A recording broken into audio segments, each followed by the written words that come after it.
got to see what you see. You are doing a great work in me. I've decided I can't stand still. No, you have given me purpose. All my heart is yours. All my life is yours. I will make a move for you, for you. All my heart is yours. All my life is yours. I will make a move for you. Make a move for you. Make a move, make a move. Make a move for you. I will make a move, make a move. Make a move for you. I will.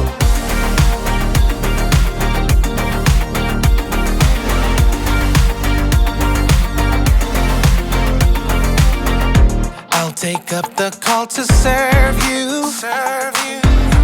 You have given me a job to do. I wanna love the world just like you. Yeah, you have given me purpose. All my heart is yours. All my life is yours. I will make a move for you, for you. All my heart is yours. All my life is yours. I will make a move for you. Make a move for you. Make a move, make a move. Make a move for you.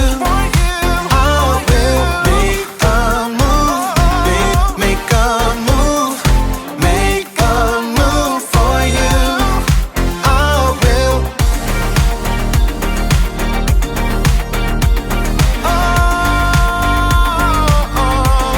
Make a move.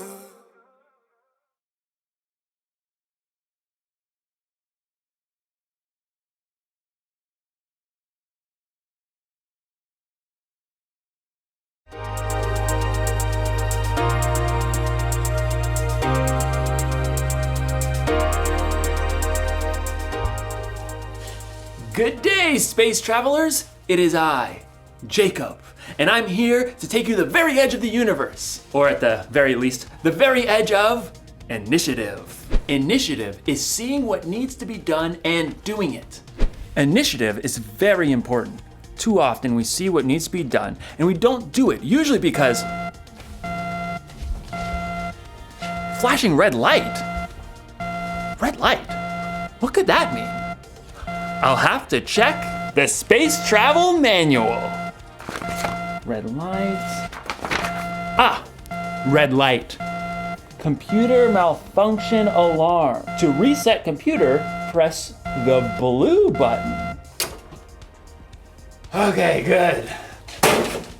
Where was I?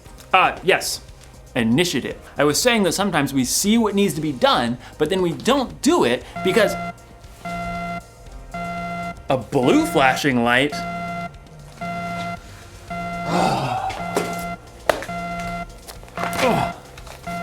Blue light, blue light, blue light, blue light. Clogged toilet. To unclog, press the orange button.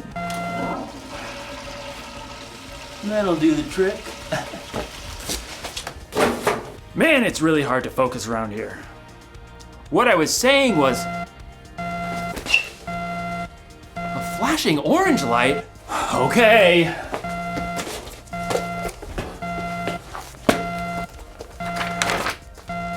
Orange light, orange light. In today's story, we'll hear more about Nehemiah rebuilding the wall around Jerusalem. A really difficult job. Orange light. Got it. Whew. I hope Nehemiah doesn't lose focus.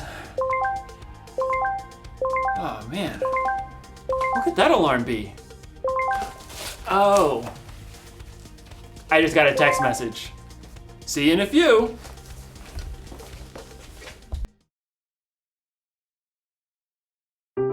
The Bible. It's 66 books of history, stories, letters, and poetry that fit together to form God's one big story. The epic adventure of how He created us and loves us so much that He made a way to rescue us. As we travel through the Bible, from Genesis to Revelation, we discover people who met God and found their lives changed forever. Now, for an amazing story, inspired by the book of Nehemiah, chapters 2, 4, and 6. When Nehemiah traveled to Jerusalem and surveyed the broken down walls, he saw immediately what had to be done. We must rebuild. God moved the hearts of the people to join him. Let's get started! Hooray!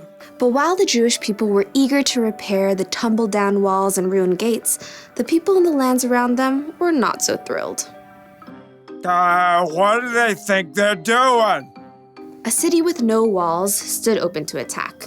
The people inside could never become a strong nation. The enemies of the Jews knew that if the wall of Jerusalem was rebuilt, the Jewish people might become a powerful enemy. They must cease and desist. Sanballat, a Horonite, and Tobiah, an official from Ammon, marched right up to the place where the people gathered to begin work. Pathetic. What a ragtag group. Why bother to even start? You shall never finish. Plus, the king is gonna think you're trying to take over. Nehemiah kept his cool.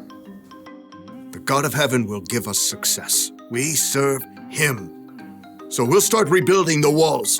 Good luck with that. Nehemiah and the Israelites didn't need luck. They needed God's help. It was true that a few of the Jewish people were builders. Let's see. We've got priests, nobles, goldsmiths, perfume makers, farmers, grape growers, shepherds, any stonemasons. Well, let's get organized. Where he could, Nehemiah assigned each family group to work on a section of the wall closest to their home. Eliashib, you and the other priests will rebuild the sheep gate. Then, work on the wall up to the Tower of the 100. On it. Hassanah's family, I want you to work on the fish gate, lay its beams, and repair the doors with metal bolts and bars. We've got this. Nehemiah continued to give each family or group a part of the wall to rebuild. Old and young, men and women, they put everything they had to gather the fallen stones and hewing beams. In a short time, the wall began to rise again. Inconceivable. Sanballat and Tobiah were shocked to see the Jews actually making progress. They would mock the work to anyone who would listen. Do those Jews think they can make the wall new in a single day? Preposterous! The stones are all scattered and piled up like garbage. Suppose an itty-bitty fox tried to climb up on that excuse for a wall. Ah! The whole thing would fall down. Once again, Nehemiah ignored the heckling. Instead, he prayed as he worked. God, please listen to our prayer. Some people hate us. They're saying bad things about us. Don't hide your eyes from their guilt. With a burst of energy, the people worked even harder until the wall was half as high as it needed to be. Preposterous! Time for some action. Tobiah and Sanballat began to plot with the surrounding nations to attack Jerusalem before the wall could be finished. We must set guards day and night. Even with guards in place, enemies threatened, and the Jews were exhausted. There's rubble everywhere, and our enemies say that no matter where we are, they'll attack. Nehemiah refused to be distracted. He stationed families at the weakest parts of the walls, armed with swords, spears, and bows. Don't be afraid. Fight for your families. From that day, everyone carried their weapons, even as they worked. If you hear the sound of the trumpet, run to join us. God will fight for us. Nehemiah and the Jews worked from the very first light of sunrise until the stars came out at night. At last, the wall itself was finished. It's full height. All the gaps are filled.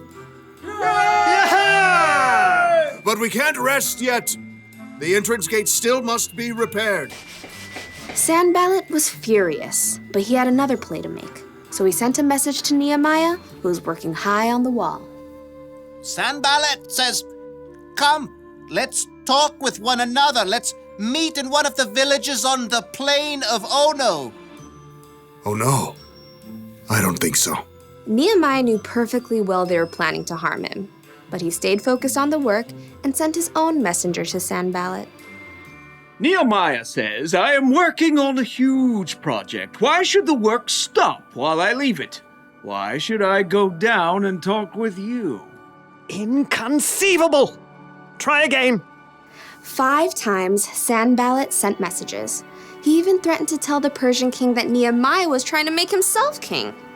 Tell Sanballat you're just making that up. Oh, I'll have to send another message. Time for a new strategy. Sanballat made one last desperate attempt. He hired a man named Shemaiah to make Nehemiah look bad with his own people. Nehemiah, some men are coming at night to kill you. Let's go hide in the temple and lock the doors. Nehemiah knew that God had not sent Shemaiah. Should a man like me run away? No, I won't go. Once again, Nehemiah saw through the tricks of his enemies. Instead of hiding away and looking foolish, he trusted God and doubled down on the work. On the 52nd day of work, the wall and gates were finished. No! The wall had been finished in record time by a group of ordinary, everyday people. It was clear to everyone that God had helped Nehemiah and the Jews stay focused and finish strong.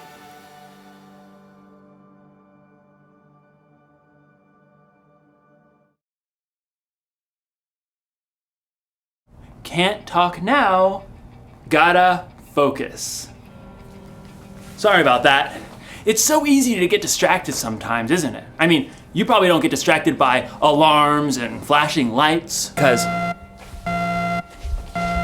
but there are a lot of things that can distract you.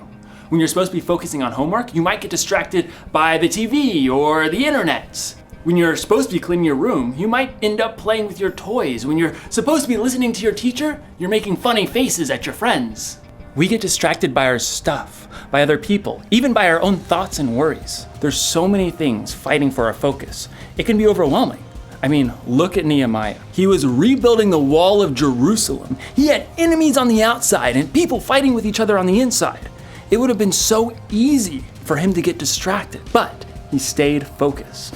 I mean, look at Jesus. There were a lot of things that could have distracted Jesus from doing what he came here to do. But he stayed focused on what was most important, saving the world and making it possible for us to have a relationship with God. Staying focused isn't always easy, but when you focus, you can get things done quicker and better. So, the one thing to remember today is this: stay focused on what needs to be done. If you need help, take a minute or two to talk to God before you have something you need to focus on, and try to steer clear of the things that can distract you. I'm putting you on silent, and when in doubt, consult the Space Travel Manual, if you have one. What do all the lights mean?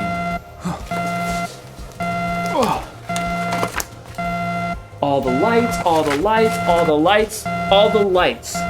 Oh. Dance party.